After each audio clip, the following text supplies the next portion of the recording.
What's up? Tim Halston with DragBoss Garage. Now, my voice is back. My voice has been gone for probably about 10 days. I was pretty sick, not feeling the best, but I'm back about 90%. So I got a special interview.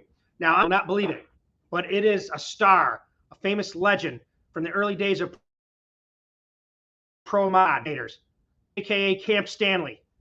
Arthur Camp Stanley III is on the phone calling me from where are you?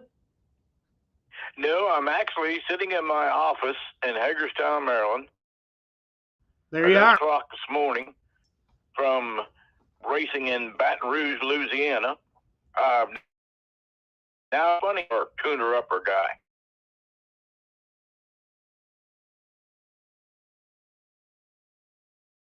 Stanley-Weiss Racing. Okay. In 2019, coming back from Las Vegas, I made the decision I need to probably just pull the pin on this and turn this stuff into money. And that's what I did. And I just kind of laid back, and a fella down in Texas bought my truck and trailer, and we became friends. And he said, why don't you come to one of my races during this funny car? And we're just having great fun. I never tuned a car that didn't have springs and shocks on it before. I'll tell you, here's what I remember. Like back in 87 and 88, I had just, had already built my first engine, and I was racing, just starting to get into racing. And, as a young guy, back then we didn't have internet, that. We had payphones still. And I was a while on Wild World of Sports. I would see an excerpt from maybe the Wild Bunch, or I would see stuff, Super Stock, Drag Race Illustrated, or whatever it is. You'll probably know that. Super Ford is where I remember your car from, at Arias Root, because I remember it being in there. I just said, man, I got to have one of those. Look at that guy. Who would put that in a station wagon? He said, that car's so heavy. Why would he put it in there? So now we have you on the phone. We could hear it all. Yeah. You said that guy must be crazy? Yeah. You were ahead of the curve, buddy, because you were spot on.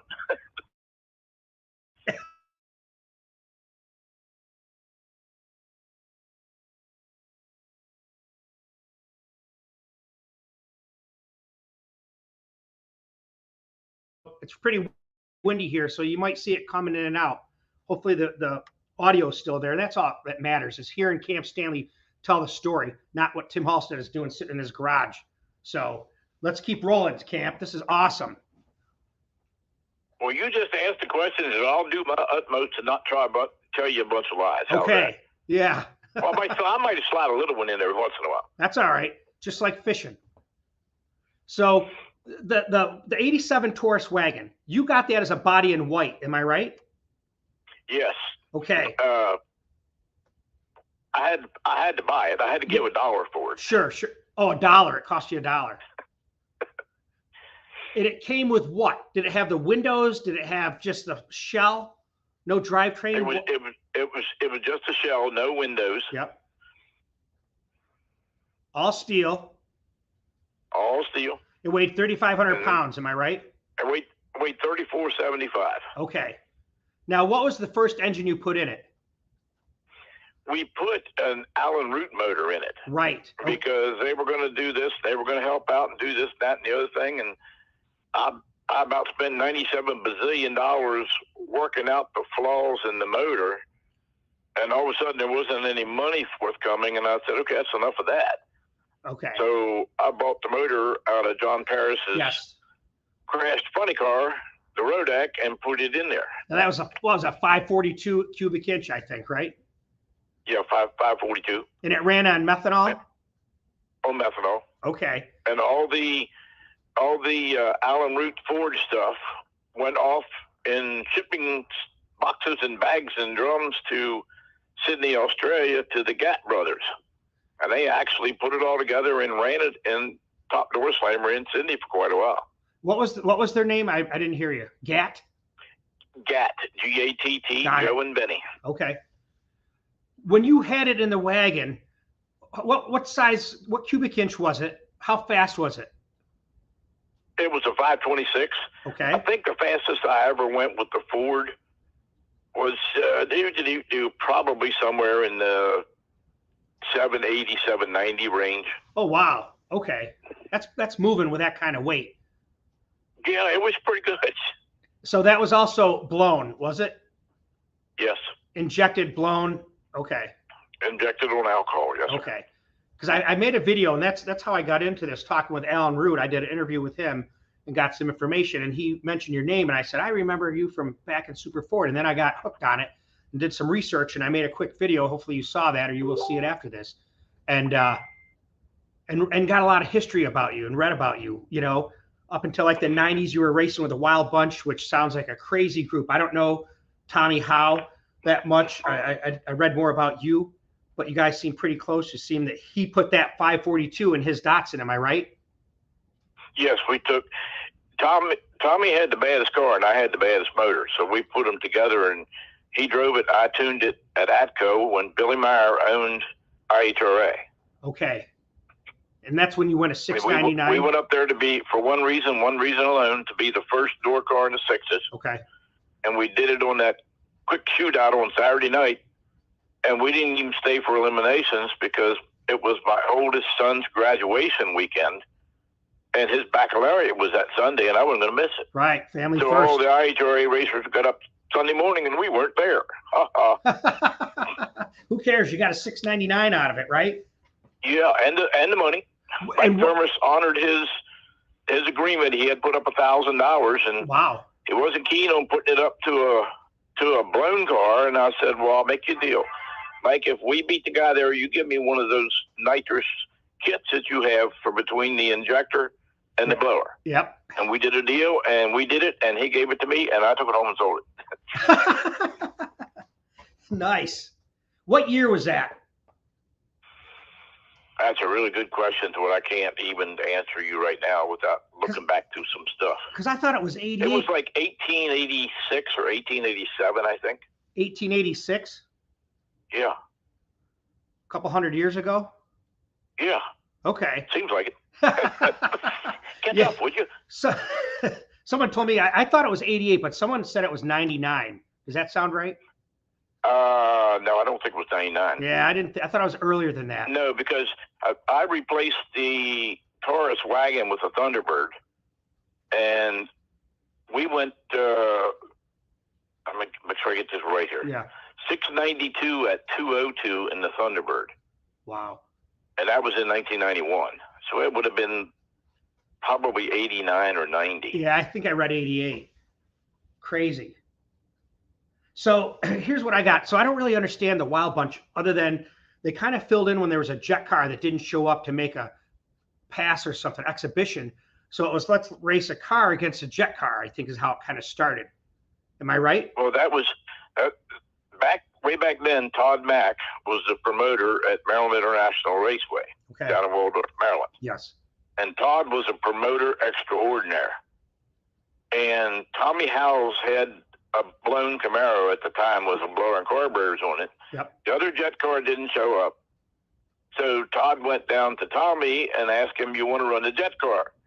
And Tommy said, "What's it pay?" And and Todd said, "Well," and Tommy said, "What's Super Pro pay to win?" And he said, $600. All right, I'll race him for $600. And he did. And then Todd kind of got that idea, and he just put a bunch of us heaters together and created the Wild Bunch, and it was a great deal. Wow. I remember seeing it. It's crazy. Now, was Dr. Wacko, was he part of your group? Yes, sir. Okay. Man, that was a crazy Jeep. One of the, shall we say, foundling members. Okay. Okay. That Jeep was nasty he had. Oh, my God. Oh, yeah. Elmer had a lot of Jeeps. Just the one I had in that video. He's now the track manager of the local tractor in town at Mason-Dixon Dragway. Wow. It's amazing. This is great history to hear. So you, after a while, though, it's like in the 90s, you ended up getting married, had kids or whatever, and you said, hey, I'm not going to race anymore, but I can tune these cars. People want me to tune. So you were flying back and forth to New Zealand, sometimes once or twice a week? Except what you just said about getting married. You missed that by about 30 years. I got married in 1968. Okay. And my boys were born in 1772. Got it. And they grew up at racetracks around the United States. Nice. So they traveled with you when you went and did these match races. Oh yeah. What'd you guys? We got into the dually. You know, yep. My wife, myself, my 2 boys, and our 2 chow chow dogs, and away we went everywhere. Where'd you sleep, in the dually, or did you have a camper or hotel? What accommodations? Well, if we, you know, usually a lot of the racing you drove overnight, and then you slept in the trailer to get caught up at the racetrack or something, whatever. It's actually 1 year we ran 42 bookings in 1 year. And that's a lot of racing. I mean, how many a week are we talking? 3 and 4. That's unbelievable. Wow. And I remember reading, they said, oh yeah, you could get top fuelers here. That's $30,000. Bring the Wild Bunch in for $8,000 or something, and we'll give you a show of your lifetime. I remember hearing that or reading that somewhere. Yep. That's how it went. Okay. Damn. But you did go into what you started to allude to. Yeah, I thought, okay, I need to. I actually had 3 jobs. I had a job with a major truck leasing corporation. Okay. I had my parts business on the side because I was selling parts and still do all around the world. And I was drag racing, and I thought, you know, I probably need to give away the one that costs me money. So I sold the motor and transmission, and the car sat in the chaparral in the side yard for a couple of years, and ended up selling it to a guy in South Africa. And we put a Hemi motor in it and shipped it to him. And it's still racing in South Africa. And winning too, I read somewhere too. Yes. Mm-hmm. That car actually holds the door slammer record for the quickest and fastest door car on the continent of Africa. And yes, they do drag race in Africa. That's hard to believe. Wow. Well, how much horsepower do you think that that Arias Root was making, that 526? Did you ever I would say it probably had to make 1,800-1,900 horse back then. Yep. With how much boost? I couldn't tell you because we never kept any of that. We just looked at the spark plugs and said, let's try this. Okay. Well, that's the thing. I mean, what you're known for now, or at least from the 90s on, other than Stanley and Weiss, is tuning these pro mod cars, these blown and injected cars. Am I right? Yeah, I have done a lot of that. I've done it literally around the world. I've been tuning a legal pro mod in Europe for 10 years. But obviously, and we're good friends, and I go over there 2, 3, 4 times a year. I go to England and Germany. Go over there and play. And these guys pay you to come over. Come on over. We're going to pay you to fly over here and put you up, and you work on our car. Oh, no, I have to pay them to let me come. I have to pay my own expenses. Okay, I lied. No, I don't. Wow, that's amazing. Obviously now you don't just look at spark plugs and go, yeah, I think we're going to do this. Now with all O2 sensors and electronics and, every engine management thing you can think of. Yeah, you still, honestly, you still look at the spark plugs because there's an old analogy floats around out there that those old guys know all about. That computer can tell you a lot too. Yeah. But you look at the spark plugs and the deal is listen to what the motor is telling you. Okay. What's the average compression those things are running? That depends on whether it's a Roots or a screw supercharger. Okay. They can be, to be fast, you got to be 11.5, 12 to 1. And I ran all Noonan Hemi motors when I went from the Alan Johnson Oldsmobile into the Hemi. Yep. I went to Noonan Power. And my last Noonan powered motor is in the Cadillac, went almost 267 miles an hour in Vegas. Wow. And that was some cylinders were over 13 to 1. What do you mean some? They're different? Wait, ask that again? You said some of the cylinders were over 13 to 1. So some are different compression? Yeah, some are higher and some are lower. Between the 8 cylinders, you're saying? Yes. How can that be?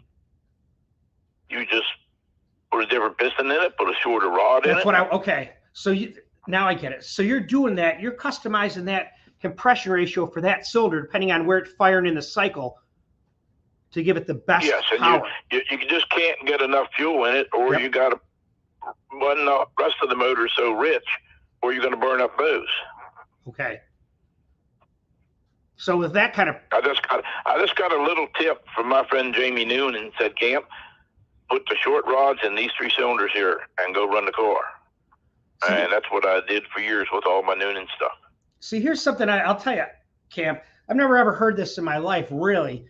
I mean, I've heard bits and pieces where back in the pro stock days, some of the cylinders may have been a little bit bigger, except for the one that they pumped. And usually on a Ford, it was like the left front. But sometimes they had different size cylinder bores and pistons that they couldn't tell. Now, I've heard that before, but I never really knew that people actually did that for optimizing power in blown cars. Well, I never did that. We never had to worry about being pumped because we were just a bunch of goobers out there running around putting on shows and making money until it got, you could actually go legally race blown cars. Okay. Wow. That's amazing. So I think of that, how blown motors are at 13-1. Man, if that thing can be more than 10 PSI, that's probably pushing it. But they have to be pushing. I had cylinders, 3 of them that were 13, or 5 of them that were a little over 13-1. Wow. And when we went through the traps in Vegas, when we set the speed record with the Cadillac, the world speed record for door cars, it had 53 pounds of boost in it. Wow, that's amazing. How can people say you can't do that, but there are tricks to doing that. And I have shown guys, guys that I trust to know and that aren't going to blam stuff everywhere, right, the race pack graphs and say, look here, I'm not lying to you. Look, damn. It's amazing. How do you compare the boost and engine to like a funny car, pro mod to funny car? Is there a comparison to the power plants? Not really. Okay. Because I'm not tuning an alcohol funny car in that Funny Car Chaos series for my friend Clay Cunningham with the Still Crazy car from Dumas, Texas. And it's actually been good fun. Okay. And he just kind of lets me have my head, and we're trying all kinds of cool stuff. We're actually going pretty quick for no more than what we have. Wow. The first race we went to was the one in Dallas, 3 weeks ago, whenever it was. And there were 57 funny cars there that made qualifying shots for 36 spot field. That's surprising. It doesn't seem usually that it's going to be that many people there wanting to get in. Mm-hmm. There were 60-some there. There were 5 or 6 of them that wounded their stuff so bad testing they couldn't even make qualifying runs. Wow. Let me go back to that one question. A comparison between a funny car and a pro mod type motor. Other than the fuel, the blocks are basically the same. All the parts are made the same. Use the same parts, rods, material-wise. Yeah, as long as you're not, when you say funny car, as long as you're not lumping nitromethane into it. Nitromethane stuff is a bird of its own breed, its own color. Got it. Okay. I don't know anything about it. Don't want to know anything about it. Can't afford to know anything about it. That's a funny thing that this type of racing is so sectioned off and categorized and specific for that. It's pretty cool that each one has their own particulars. I like that. But this Funny Car Chaos series that Chris and his wife Tara have created down there in Texas is absolutely awesome because you can show up with a big show car. I mean, Del Worsham was at the first show down in Dallas last year, and he went 330, and the guy went 330 there this year, but neither of them won the race. You know, because there are big show nitro cars, there are nostalgia nitro cars, there are alcohol funny cars, old bodies, new bodies, state of the art, top alcohol funny cars, and then Clay, you know, he's racing his. He's got a Littlefield 1471 on it. He doesn't have a supercharger, like a screw or anything. Yeah. His body weighs like 97,000 pounds. It leaves like a rocket. Yeah. But we did manage to win our C field in Dallas first time out. Now, are they running 1,000 feet? No, they're on 8th mile. Eighth. That's what I thought. Okay. Yeah. So that Cadillac, when it went 267, though, what was the length of the track? It was the Vegas racetrack. Okay. Quarter mile. Quarter mile. What was that, in the Yeah. fives or something? What? How low was that? ET. We went 557. Man, that's amazing. I love that car, man. That car is so mean. I saw that you painted, went from silver to black. Am I right? Yeah, it was, yeah. My tongue twisted up between my eye teeth. Can't see what I'm saying. It was a wrap that Tyler Clark of Wicked Graphics has been doing my T-shirts for years. Yep. Designed the wrap on it, and then Kryptonite Customs and down in the Tulsa area wrapped the car. Is that carbon fiber or fiberglass? No, it's all carbon fiber. Oh, yeah. Larry Jeffers of Jeffers Race Cars bought the molds from, I don't even know where the guy was from anymore, and then he made the molds a lot better, and he said, let's build a Cadillac. I said, okay, let's do that, and that's what we did. I look at the cars that you've had, and you don't have to answer this question if you don't want to, and it's not really putting you on the spot, and you could be general. But a car like the Cadillac or the Camaro, or even the Taurus, I mean, what kind of price range? Are we talking, these are $50,000, $100,000 cars? What's for us to kind of put a grasp on it, what does it cost to have a car like that? Well, the Cadillac, when it was turnkey, to start from scratch and put it all together, Yep. would probably cost you $250,000, $275,000. Okay. That's what I was thinking. I mean, you got to have $500,000 in your pocket to have a car and a racing operation just to start. No, that's not quite how it works. You'll find that most of the guys like me didn't start out with a $500,000 or $1 million bank account and say, let's go racing. Right. We started with the pictures of that blue Camaro that you have in that slideshow on YouTube. Yes. That was a back half, all steel, and then we put a fiberglass nose on it. Yep. A back half ladder bar car that had the first Ed Quay kit car roll cage put in it. Wow. Ed tacked up the cage in a Camaro in his shop, broke all the welds loose, lettered and numbered everything, and we went and picked it up and brought it down here in my garage and put it all together. Just like a puzzle. Frame connectors, stock front end. That thing it's nasty looking. I've never seen it run before. I just saw the pictures that I put up. That was a bracket race car. How fast was that thing? Eights? I'm sorry? How fast was that Camaro? In the eights? 850s? No, it wouldn't run 850s because it was only a 427, and the compression ratio was like 6.7 to 1 with a 671 on it. So it may have when we started, Tommy Howes, myself, and Nelson Grimes, we had the first 3 ones here, and nobody had a clue what we were doing. We were just out there fumbling around in the dark. But guys like Don Hampton and other guys here and there with the fuel systems and everything kind of pointed us in the right direction.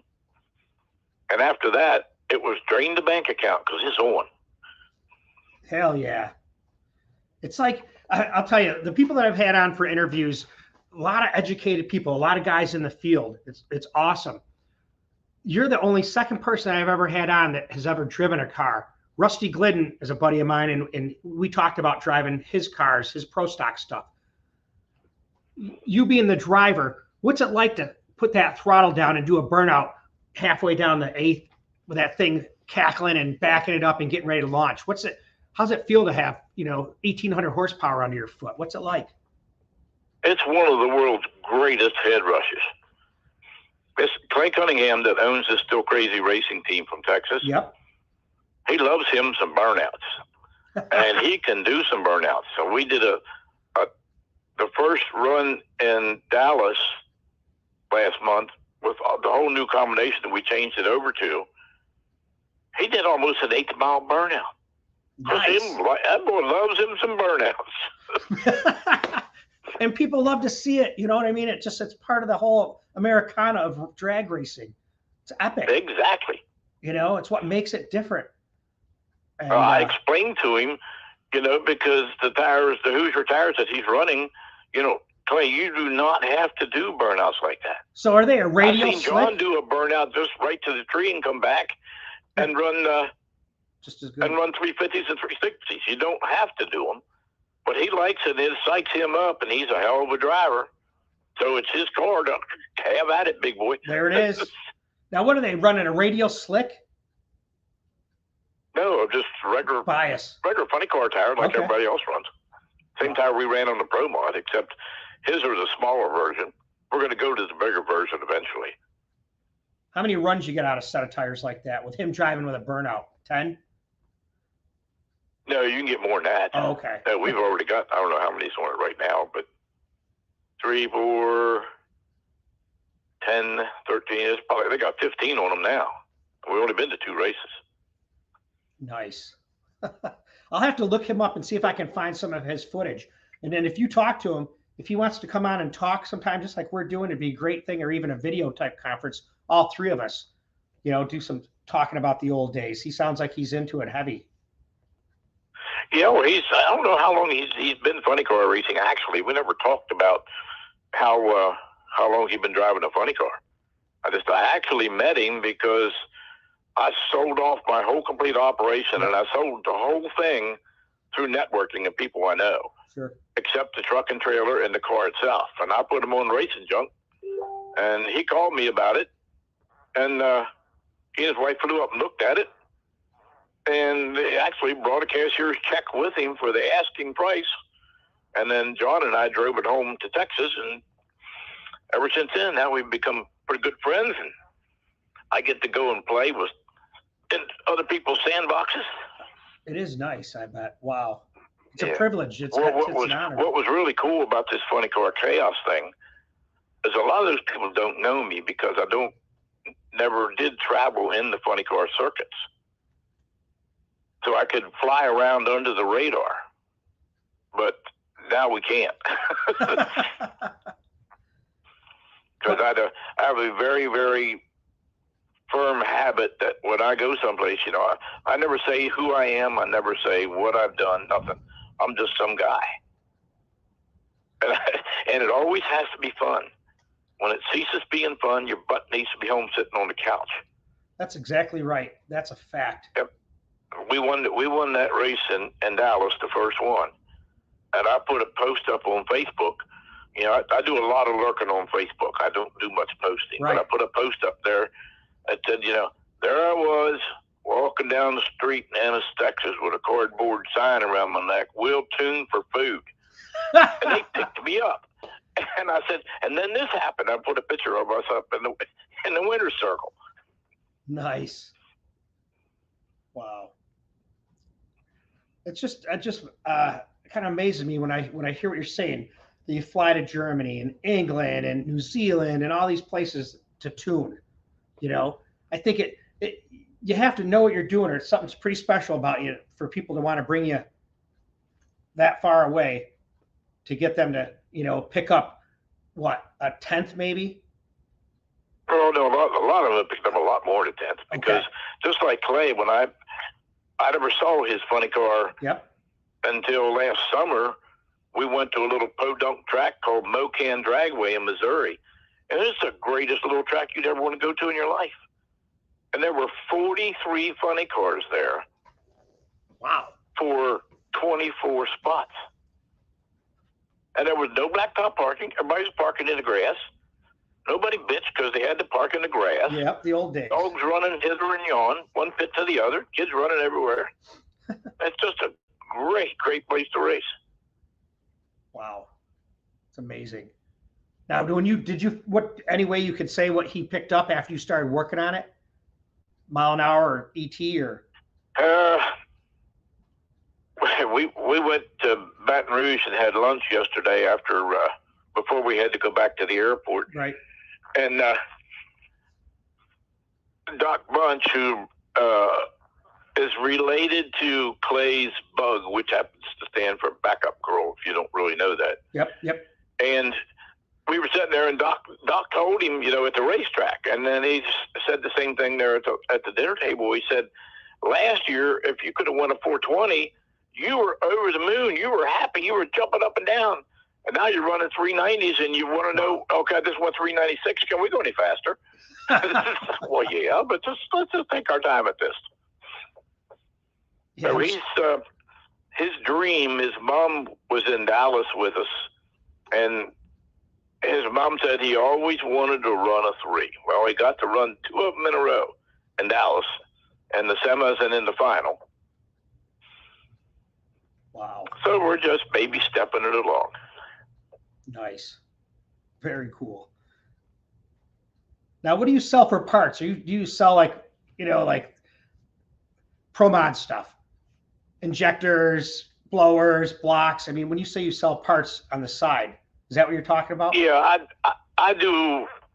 I backed away from a lot of it now because I just don't have the time, and I really don't. I'll help somebody out if they need something. If I know where something is, I'll help you out. But honestly, I don't need to do it for the money anymore. I'm old and decrepit, and I live on Social Security, so I'm able to muddle through. All I have to feed is me and 2 cats. Old and decrepit. How old are you? 70, right? Thank you. Not a day over 60. By 7 years. I'm 63. Are you? Oh no, that's the other way. Yeah. I'm 77. In a few months here, I'll be 78. Wow. I always thought you're just 70, but that's what I read. That shows what I know. So. Oh yeah, you probably read some lie was written about me back 10 years ago. It wasn't bad. It was all good. It just said that you're an older guy and still working in the racing, and 77. That's amazing. I'm actually pretty well preserved because, a lot of people say, I enjoy a drink. Yes, I do. I'm not a drunk, but I do enjoy a drink, and that's why I'm well preserved. I'm pickled. That's a good one.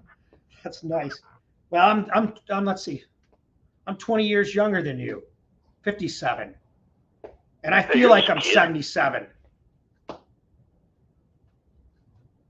So, I don't know. I said to myself, I'm going to do this stuff until I'm 70, and then I'm done. No more of this. I just want to drive cars, not build them, not race. Just have drivers. I don't want to.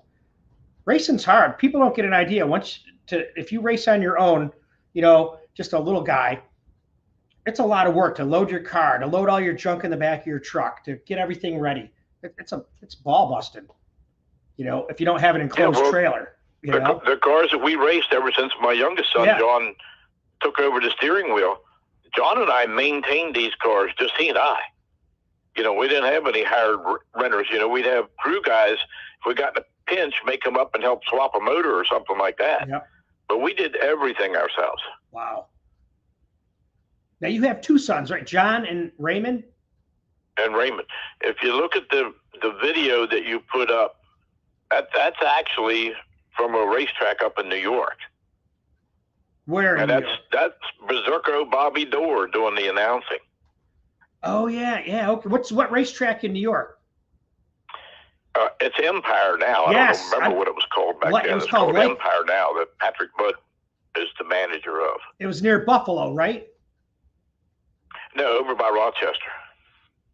Yeah. It was Lancaster Speedway, I think it was called. Lancaster or something. I raced there before. That's Lancaster. That's another place. Man, I know that. That's near Buffalo. Yeah, that's the one I've raced at then. Yeah, I don't know the one you're talking about. Wow. Yeah, but Raymond's the one that you see backing me up in the car. Okay. Out on the racetrack with his hippie hair. I like that cowboy hat you had in those pictures I put in there.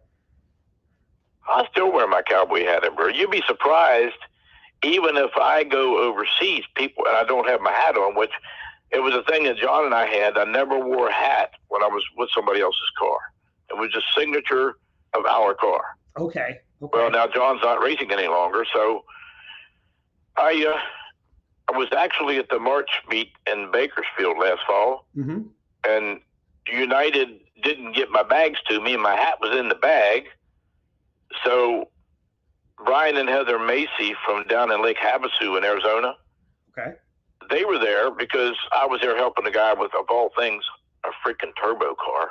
Pop, pop, fizz, fizz, don't make me do this anymore.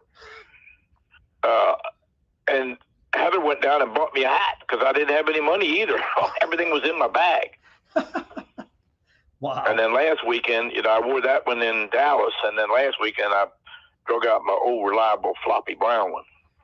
Like the cowboy hat, the brown one. Yep. Yeah. Mm-hmm. I mean, that looks like it's from down under. I've had under. black ones, I've had red, white, and blue ones. It looks like it's from down under. That you see them in movies like that. Yep.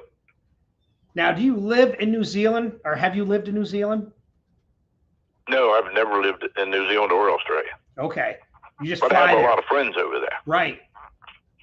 Just fly there and tune. How much fuel are those cars burning on a pass? How many gallons? If you're on your game, Yep. if you're running pretty quick and not wasting a lot of alcohol, it probably, maybe down to 3.5, maybe up to 4.5 gallons. Yeah. That's amazing. You think about that. We had the Cadillac. It was really light. We raced it in the NMCA at 2375. Okay. And had a little bit of weight bolted in it here or there.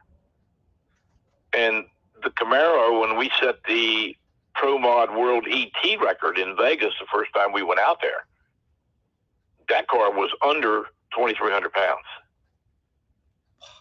Crazy, and man. we rolled it across the scales after that run, and George Class, who's an older, California guy that's been around a long time, and he said, "You don't need to weigh." And I said, "No, I don't. I know I don't need to, but I'm just kind of curious what the car weighs."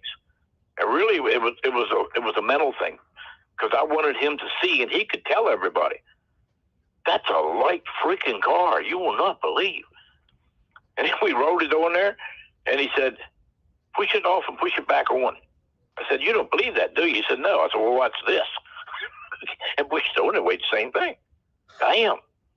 But John and I spent a lot of hours, a lot of time, and a lot of money in titanium and stuff making it that light. Yeah. Like titanium lug nuts, right? Titanium fasteners. We never went the titanium lug nut way because titanium is not really strong. It's light, but it's not really strong. I've seen people use them, so I thought that'd be the best thing, but who knows? Well, they tried the titanium studs too, and that didn't work out very well. I think they're actually outlawed now. Are they? Snap. Brittle. But I'm looking at the time. We're about 38 minutes. So we could talk for hours. I'm trying Not to think. me. I could talk for days. All right, I could talk for days too. I usually get messages. All right, get off the air. You've been on for 3 hours. You've talked enough. And well, we can do this, and something clangs in your brain. Call me. I'm just some poor old guy living on Social Security out here, living on top of my little woody hill here in Appalachia in Maryland. It's awesome. What we'll do is we'll talk after we close this off. You and I will still be on the phone. I'll ask you a couple questions. We'll see. Maybe we'll do this again and a little more organized, because this is just off the cuff. We just started talking. I said, let's record this, Camp. And because my mission and what I want to do, and I told you this briefly, is to bring back pro stock from the 70 to 82, but all kinds of racing. I just started there because I have a real fondness for Cleveland's. I've been racing Cleveland's for 40 years. The same car, the same combinations.